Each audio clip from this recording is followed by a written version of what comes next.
Recently आपने एक surgery की है जिसमें कि एक्चुअली विदाउट सर्जरी ही आपने वॉल्व को रिप्लेस कर दिया है। बिना सर्जरी के हम एक ग्रोइन के पंचर से कैथेटर द्वारा यहाँ तक हम पेशेंट के वाल्व को ले जाके उसके बाद उसको इन्फ्लेट कर देते हैं। ओके। तो वो यहाँ पे फिट कर देते हैं वाल्व को।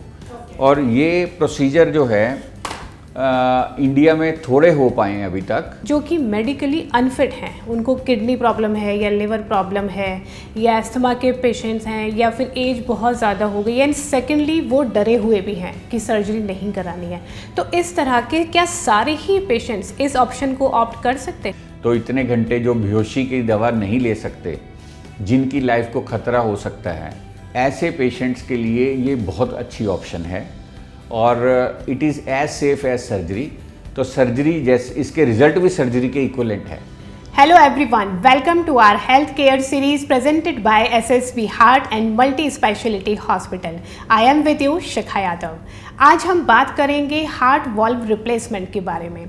पहले जब हार्ट वॉल्व में कोई प्रॉब्लम होती थी तो सिर्फ ओपन सर्जरी ही एक ऑप्शन होता था जिसके थ्रू उसको रिप्लेस किया जाता था, लेकिन आजकल एडवांस टेक्नोलॉजी के थ्रू विदाउट सर्जरी भी वॉल्व को रिप्लेस किया जा सकता है। ये ऑप्शन सिर्फ कुछ मेट्रोपॉलिटन सिटीज़ में ही अवेलेबल थी, लेकिन अच्छी बात यह है कि अब ये फैसिलिटी अवेलेबल है SSB heart and multi specialty hospital में, जो कि फरीदाबाद में है। तो आइए इसके रिगार्डिंग पूरी इन्फॉर्मेशन लेते हैं CMD and senior cardiologist Dr. S.S. Bansal से, who has a very great experience in his field. Dr. Bansal, welcome to the show. Thank you, Shikha. Thank you. Doctor Bansal, मैं आज आपसे बात करना चाहूँगी एरोटिक वॉल्व के बारे में। पहले जब भी कोई इशू होता था वॉल्व का, अगर उसको चेंज करना है, सर्वाइवल पॉसिबल नहीं हो पा रहा है, तो ओपन सर्जरी होती थी।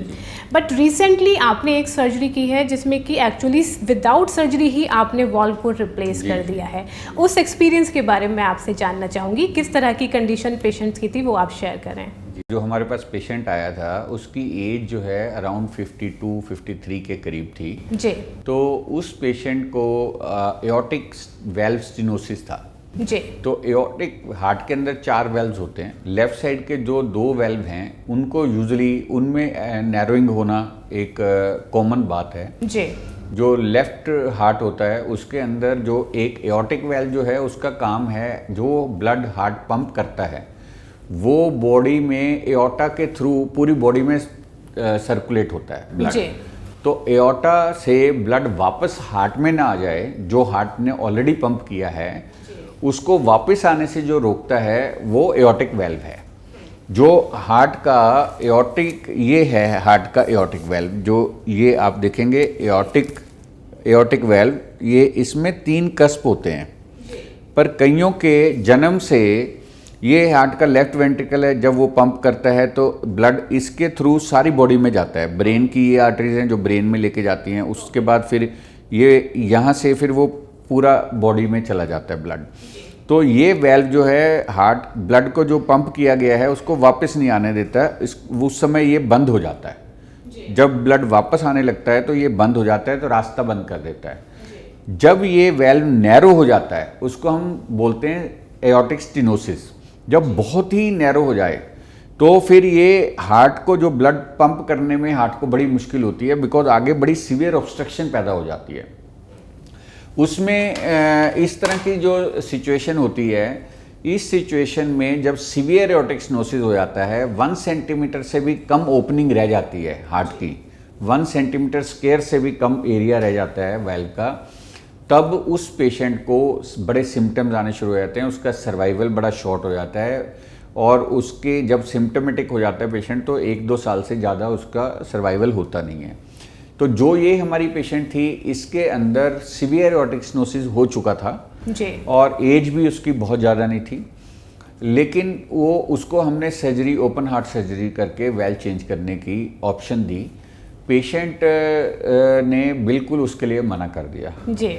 She said कि I would prefer to die rather than to undergo such a major surgery because being female I don't want my chest to be opened by surgically. Okay. तो उसने कहा मेरी chest surgically नहीं open होगी, मैं नहीं कराऊंगी चाहे कुछ भी हो। और प्लस उसकी हार्ट की आर्टरीज में ब्लॉकेज भी थी। Okay.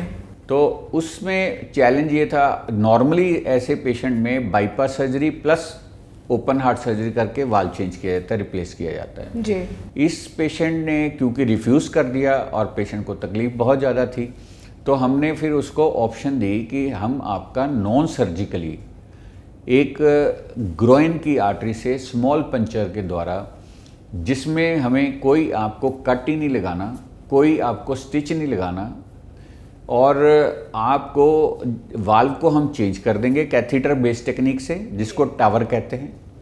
और ये वर्ल्ड ओवर अब पॉपुलर भी हो गई है टेक्निक, और स्टैंडर्डाइज्ड भी हो गई है, और सेफ भी हो गई है। पेशेंट जो है प्रोसीजर करा के 1 दिन बाद घर भी जा सकता है, और अपने काम 2 दिन में के बाद अपने काम रिज्यूम कर सकता है। तो बिना सर्जरी के हम एक ग्रोइन के पंचर से कैथेटर द्वारा यहाँ तक हम पेशेंट के वाल्व को ले जाके उसके बाद उसको इन्फ्लेट कर देते हैं। तो वो यहाँ पे फिट कर देते हैं वाल्व को। और ये प्रोसीजर जो है इंडिया में थोड़े हो पाए हैं अभी तक बिकॉज ऑफ द कॉस्ट जी। अदरवाइज हमने अभी जो पेशेंट किया है वो पेशेंट का ऑपरेशन करने के बाद अगले दिन पेशेंट जो है वो बिल्कुल ठीक था, और उसको कोई ब्लड तक, हमें कोई एक यूनिट ब्लड भी उसको चढ़ाना नहीं पड़ा। और उसके बाद पेशेंट को जब हमने डिस्चार्ज किया, अभी मुझे थोड़े दिन बाद दिखाने आई पेशेंट, तो शी सेड के अब मेरे को कोई तकलीफ़ नहीं है। जैसे उसको पहले सांस फूलता था थोड़ा सा भी चलने में, और उसको चेस्ट पेन होता था जी। तो मैंने उसकी एंजियोप्लास्टी भी करी। पहले मैंने उसी एक ही सीटिंग में उसकी आर्टरी जो ब्लॉक थी उसकी एंजियोप्लास्टी स्टेंटिंग करी, साथ में वाल चेंज किया। तो उसकी सारी प्रॉब्लम जो थी, chest pain, breathlessness, tiredness, fatigue, वो सारी प्रॉब्लम्स उसकी सॉल्व हो गई हैं, और अब उसने अपने सारे काम वापस नॉर्मल लाइफ में वो आ गई हैं। Within 1 week she has become absolutely a normal person. वो कह रही कि जो मैं 2 साल से लाइफ को एंजॉय नहीं कर पा रही थी, अब मैं अपनी लाइफ को एंजॉय भी कर पा रही हूँ और सारे काम कर पा रही हूँ। बिल्कुल, तो दैट्स फॉर द रीज़न कि ये इसमें काफ़ी सक्सेसफुल ये रही है, और काफ़ी इसके बारे में आर्टिकल्स भी डॉक्टर बंसल निकले थे और मैंने पढ़े भी थे वो आर्टिकल। इसको बहुत अप्रिशिएट किया गया है जी, इवन मीडिया ने भी इसको अप्रिशिएट जी, काफ़ी अप्रिशिएट किया है मीडिया ने इसको। तो डॉक्टर साहब, अब मैं आपसे यहाँ पर बात करना चाहूँगी वॉल्व के बारे में पर्टिकुलर, कि जो वॉल्व की बेसिक स्ट्रक्चर है वो क्या होती है, किस तरह से ये फंक्शन करता है, इसकी इंपॉर्टेंस को कैसे व्यूअर समझ सकते हैं। देखो, वाल्व का जो मैंने आपको बताया कि जो हार्ट के 4 वाल्व होते हैं, जो हम एओर्टिक वाल्व की बात करें जी, तो इसका फंक्शन ये है कि ब्लड को जो हार्ट ने पंप किया है उसको वापस ना आने दे, हार्ट में वापस ना आए, तो उसको वो रास्ता वैसे खुलता है तो हार्ट पंप करता है। फिर जैसे ही हार्ट पंप कर चुका होता है, हार्ट रिलैक्स करता है तो उसका प्रेशर ड्रॉप होता है जी। तो ब्लड ऊपर से नीचे आ सकता है, तो ये ऐसे बंद हो जाता है, तो ये वापस नहीं आने देता। तो इसमें 2 तरह के डिफेक्ट पैदा हो सकते हैं, या तो ये सिकुड़ जाए, नैरो हो जाए, इसका रास्ता खुले ना प्रॉपरली, या फिर ये प्रॉपरली बंद ना हो। तो बंद नहीं प्रॉपरली होगा तो ब्लड वापस आ जाएगा हार्ट में, तो उसको बोलते हैं लीकेज, एओर्टिक रीगर्जिटेशन। और जब ये रास्ता नैरो हो जाता है और पंप करने में प्रॉब्लम आती है हार्ट को, क्योंकि रास्ता आगे खुला नहीं है जी, तो उसको बोलते हैं एओर्टिक स्टेनोसिस। तो होता क्या है कि जब सीवियर एओर्टिक स्टेनोसिस हो जाता है तो पेशेंट्स को सिम्टम्स आने लगते हैं चेस्ट पेन के, क्योंकि हार्ट को इतना जोर लगाना पड़ता है कि उसकी ऑक्सीजन रिक्वायरमेंट बढ़ जाती है। तो उससे जो ब्लड उसको मिल रहा है आर्टरी से वो सफिशिएंट नहीं हो पाता, उतनी रिक्वायरमेंट हो जाती है, तो उसको चेस्ट पेन होने लगता है जी। और दूसरा, उसमें ब्रेथलेसनेस होने लगती है।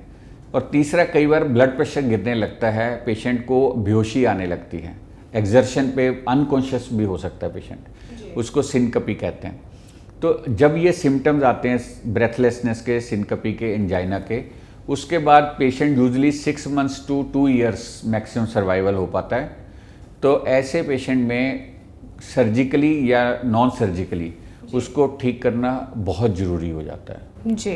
डॉक्टर साहब, बेसिक कॉज क्या रहता है इसका, किस वजह से ये वॉल्व में प्रॉब्लम होनी स्टार्ट हो जाती है? ये 2 कारण होते हैं यूजुअली। जो यंगर पेशेंट में 2 कारण होते हैं, या तो जन्म से हार्ट के ये वेल्व खराब होते हैं और उनमें 3 कस्प की जगह पे कईयों के 2 ही कस्प होते हैं। तो 2 कस्प पे इतना स्ट्रेन पड़ता है कि एज यू ग्रो तो वो डिफेक्ट बढ़ता रहता है बिल्कुल। और वो नैरो होता जाएगा, लीकेज भी बढ़ती जाती है जैसे जैसे एज बढ़ती है। जी। तो जन्म से जिसके वेल्व के 3 कस्प की जगह 2 कस्प हैं, वो डिफेक्टिव है, वो विद एज उसने खराब होना ही होना है, तो उसको मॉनिटर करना पड़ता है, एक कारण। दूसरा, एक रूमेटिक हार्ट डिजीज होती है जिसमें हार्ट के कोई भी वेल्व खराब हो सकते हैं। ओके। तो यूजुअली मल्टीपल वेल्व भी खराब हो जाते हैं। ओके। उसमें एक पर्टिकुलर टाइप के बैक्टीरिया से गला खराब होता है और उसकी अगेंस्ट जो एंटीबॉडीज बनती हैं, वो एंटीबॉडीज जो हैं वो हार्ट के वेल्व को डैमेज कर देती हैं। ओके। तो जिसको रूमेटिक हार्ट डिजीज कहते हैं। तो दूसरा बड़ा कारण वेल्व खराब होने का वो है। तीसरा कारण है डीजेनरेटिव। जैसे जैसे एज बढ़ती है, डीजेनरेटिव डिजीजेस जो हैं आपके सारे ऑर्गन्स को जब डीजेनरेट होते हैं, इसी तरह से हार्ट के वेल्व भी डीजेनरेट करते हैं। ओके। तो यूजुअली डीजेनरेटिव वेल्व डिजीज होती है 60 की एज के बाद। ओके। तो जो एल्डरली पेशेंट है उनमें यूजुअली डीजेनरेटिव एओर्टिक स्टेनोसिस होता है। तो ये 3 कारण हैं जिसकी वजह से वाल्व ये खराब इश्यूज होते हैं। डॉक्टर साहब, अगर ज़रूरत यहाँ पर ये आ गई है कि अब वाल्व चेंज कराने हैं, सर्वाइवल अब पॉसिबल नहीं हो पा रहा है, लेकिन उस तरह के पेशेंट्स जो कि मेडिकली अनफिट हैं, उनको किडनी प्रॉब्लम है या लिवर प्रॉब्लम है या अस्थमा के पेशेंट्स हैं या फिर एज बहुत ज़्यादा हो गई, एंड सेकेंडली वो डरे हुए भी हैं कि सर्जरी नहीं करानी है, तो इस तरह के क्या सारे ही पेशेंट्स इस ऑप्शन को ऑप्ट कर सकते हैं? बिल्कुल कर सकते हैं। जिन पेशेंट्स को मेडिकली फिट नहीं है, जो जी, बिकॉज जैसे आपने बताया, जिनको लंग की एडवांस डिजीज़ है वो एनेस्थीसिया के लिए फिट नहीं है, जिसको लीवर डिजीज़ है, किडनी प्रॉब्लम है, एनेस्थीसिया के लिए जो फिट नहीं है, क्योंकि वाल्व सर्जरी करनी है, ओपन हार्ट सर्जरी, तो एनेस्थीसिया देना पड़ेगा, बेहोश तो करना ही पड़ेगा। और 3-4 घंटे सर्जरी चलेगी तो इतने घंटे जो बेहोशी की दवा नहीं ले सकते, जिनकी लाइफ को खतरा हो सकता है, लंग्स, किडनी और लीवर परमिट नहीं करते जी, ऐसे पेशेंट्स के लिए ये बहुत अच्छी ऑप्शन है और it is as safe as surgery. तो सर्जरी जैसे इसके रिजल्ट भी सर्जरी के इक्वलेंट है। ओके। तो इसलिए ये ऑप्शन बहुत अच्छी ऑप्शन क्रिएट हो गई है ऐसे लोगों के लिए जो सर्जिकली फिट नहीं है, सर्जरी के लिए फिट नहीं है। जी। दूसरा, जो लोग सर्जरी के लिए बिल्कुल ही तैयार नहीं है, जी, मेंटली वो तैयार है। मेंटली तैयार ही नहीं है कि मैंने सर्जरी करानी नहीं, चाहे मैं मर जाऊं, मुझे सर्जरी नहीं करानी, ऐसे कुछ लोग होते हैं। बिल्कुल। तो उनके लिए भी एक अच्छी ऑप्शन है ये।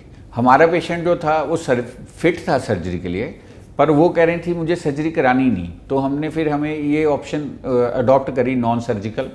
तो result is as good as surgery. Ji.